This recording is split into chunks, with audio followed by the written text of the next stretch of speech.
Hello, everybody. Let's start out with some truths.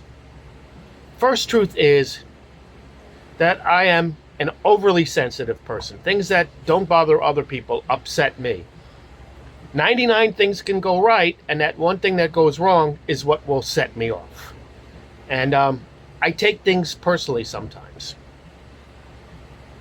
Now, that's kind of an odd thing for someone who's a wannabe social media influencer and someone who is doing business online on a retail basis. That being said, it's the truth about me, and I admit it. It's a fault. It's something that I've been trying to work on for a long time, and I will continue to work on it. But some things still surprise me. For example, I posted a video on YouTube, and I even posted a reaction video, so if you think you're seeing some, trust me, there's a different reaction to this one. But I posted a video of a new house we're building, and a lot of people had, like, I'm not going to say negative comments, but things that they thought were funny or were just incorrect. And, some of them might have been trolls. I get it, but I just don't understand why. I don't understand what people get out of it. Maybe they find it funny, but does anyone else find it funny? Do they share it with people? And again, I'm just asking out of ignorance. I'm not complaining or anything. I just don't know. I mean, they don't see my reaction most of the time. I admit that I do react sometimes, but so why do it? You don't have anything better to do with your time. That being said, keep watching, keep liking, keep subscribing. I got to do business too, But I just don't get it sometimes. And on one of the comments on the house, somebody said, it looks like a shed. And well, that's, I just started building the house this week. That's where the workers, I'm in the Philippines. It's very, very hot here. The Philippines are extremely hot, and the workers need to take a break in the shade. So they built themselves a little lean-to, or whatever you want to call it. And people saying, oh, that's the house, it's so small, or it's a shed. People are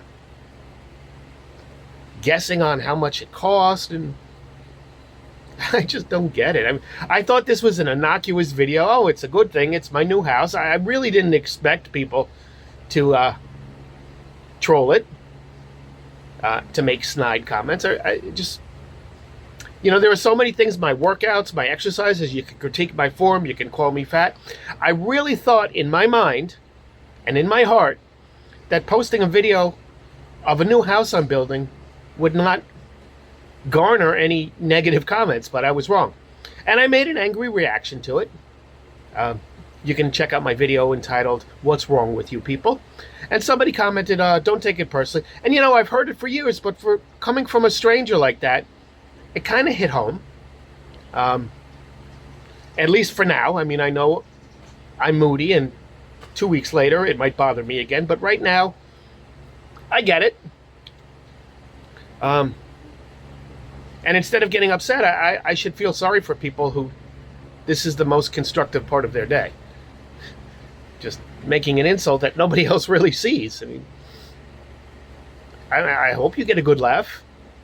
I'm trying to laugh at it now, too. I'm trying to just make more generic comments. I appreciate that observation. And of course, please subscribe. I mean, I'm going to look out for my own well-being, right? So it's interesting, and I'll try and keep up with it.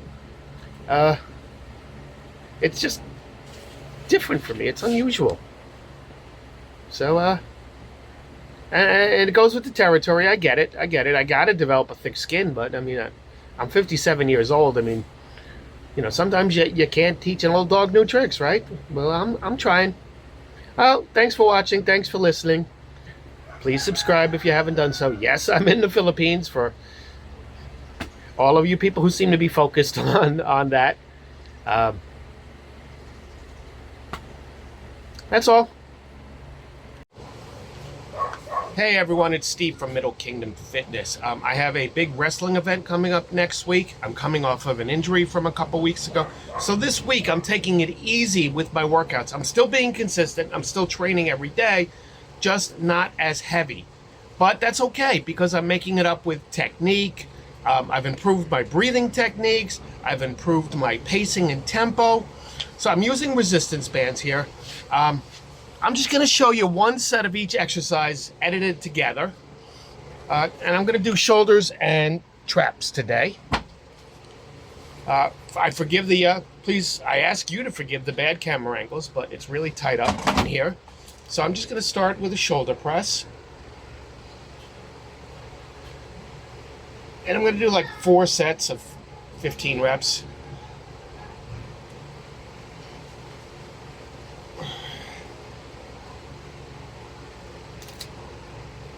I've already done a minor shoulder warm-up. Probably should have done more, to be honest with you.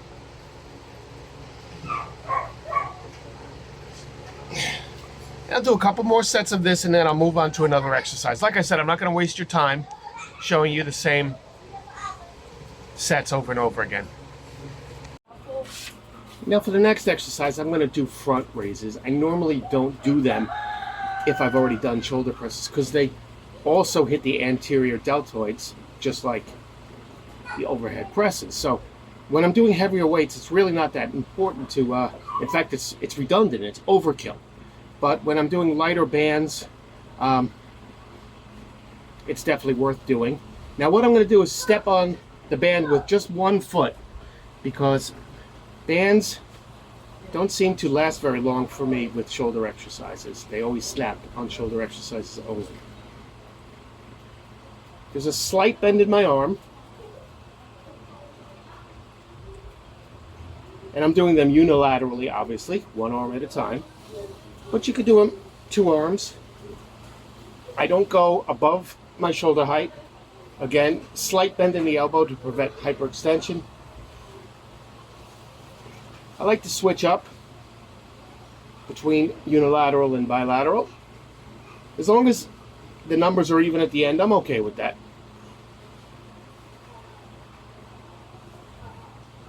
And to me, I'm really considering this more of a maintenance exercise than anything else. So I'll do 3 more sets of this as well. And then I'll be back with you on the next exercise. Okay, so as stated before, the previous 2 exercises focused on the anterior deltoids. The third exercise is going to focus on the lateral deltoids, or the side delts. This is what gives you the width. This is what makes you look impressive. This is what gives you what we call the V taper. And it creates the illusion that your waist is even thinner. Again, I'm in a very cramped space here. I have the bands in front of me. My knees are bent. I'm only stepping on one band again. Same reason, I don't want to snap the band. Yes, they're made to be stretched, but no need to abuse them. 6, 7, 8. Again, I don't go above the plane of my shoulders. 9, 10, 11, 12. And also in this kind of workout, not only am I focusing more on technique and breathing, but I've also decreased the rest time significantly. So there's a cardio aspect to this as well. Let me do 3 more sets and then I'll come back to you and we'll do rear delts next. So set number 4 will focus on the rear delts. This is not an exercise I traditionally do like this. However, again, limited space, limited equipment. So I'm going to do a resistance band face pull to work the rear delts. And I'm a little intimidated here because I've got the band wrapped around the grating, the safety grating at the store here. So I'm not going to pull it with all my strength and yank it down, if it's even possible. Now face pulls, I like to get an overhand kind of neutral grip and pull it towards my face, as the name suggests. I'm squeezing my shoulder blades together. Again, I'm not pulling with all my might here because I don't want to damage my store. But I am getting that good contraction. Making the best out of a difficult situation.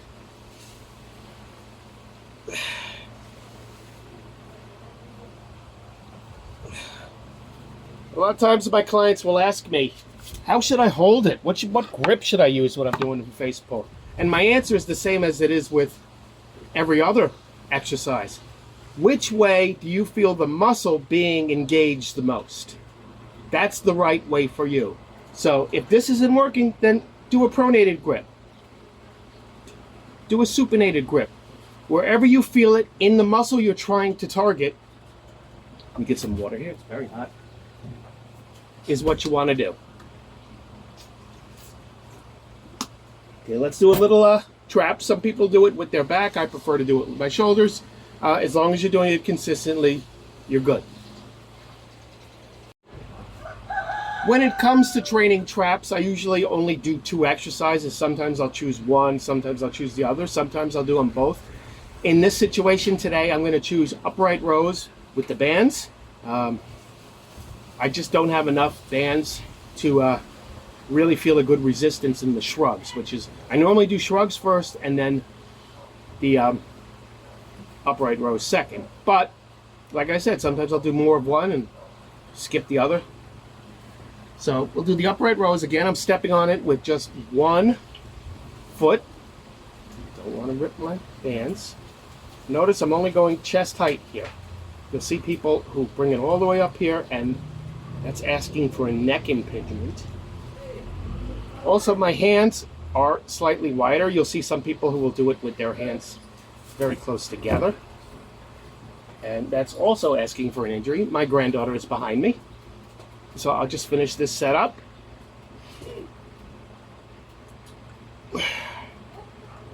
Okay, I'll do 3 more sets later without troubling you. So here we go. Just the main point once again is 0 excuses accepted ever.